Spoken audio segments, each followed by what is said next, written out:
Hello, I'm Ollie and this is Criminolly, where I talk about crime, pulp, horror, that kind of thing. Today, Sexy Spies, I'm talking about the Amiga Terror, featuring Nick Carter, Killmaster.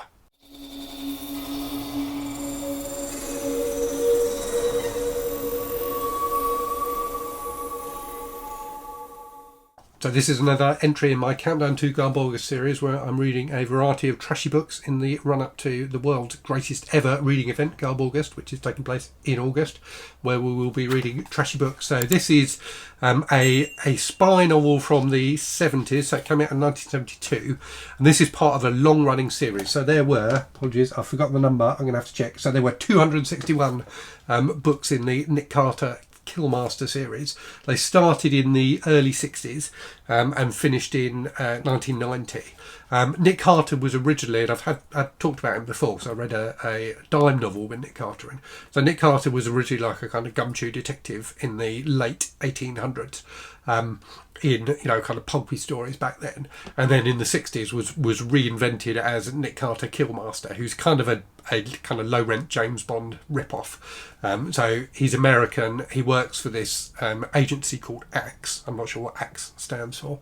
And he travels around the world having adventures and making love to beautiful women and killing spies, and foiling evil plots and that kind of stuff. This was really a lot of fun. So one of the things that's interesting about it is we've talked before on the channel in my kind of introduction to GarbAugust video about what is trash, about the fact that often the names of the authors do not appear on the books. So this book appears to be written by someone called Nick Carter. It's not. Nick Carter's the main character. It was actually written by a guy called Ralph Eugene Hayes, who, from what I can tell, wrote a load of these Nick Carter books as well as various kind of crime novels and things like that. And there were a bunch of different writers who wrote these books, all to, I imagine, a very similar formula. I've got another one somewhere back here, The Judas Spy, which I need to read at some point. But they are, extremely formulaic, but really, this was really, really entertaining. I mean, it's crap, but it was really entertaining.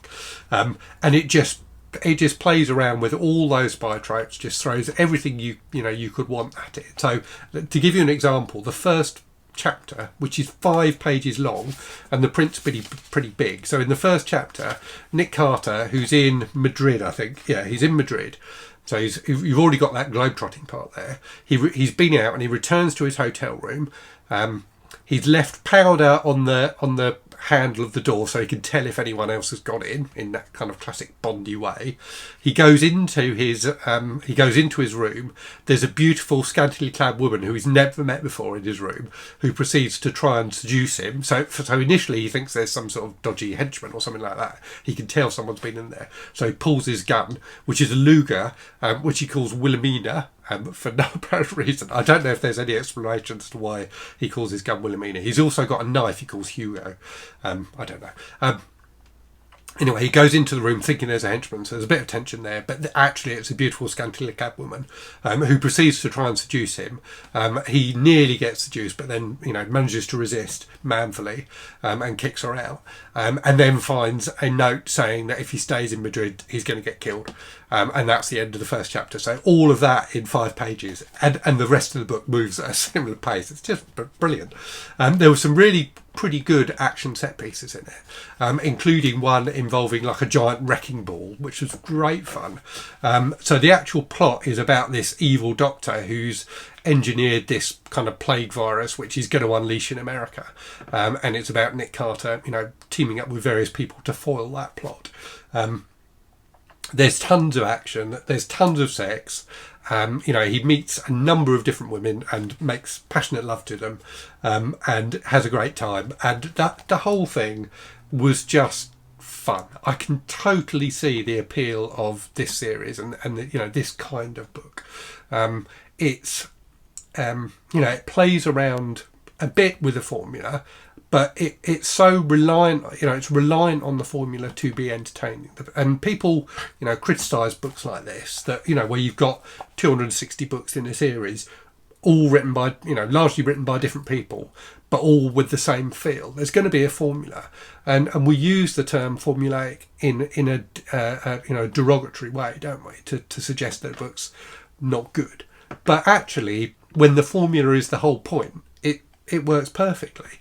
You go into a book like this knowing what you are going to get, enjoying watching it happen. You're probably ahead of the writer a lot of the time in terms of guessing the twists and turns of the plot. But that's part of the fun. It's part of the enjoyment, is feeling like you're smart because you know what's going to happen.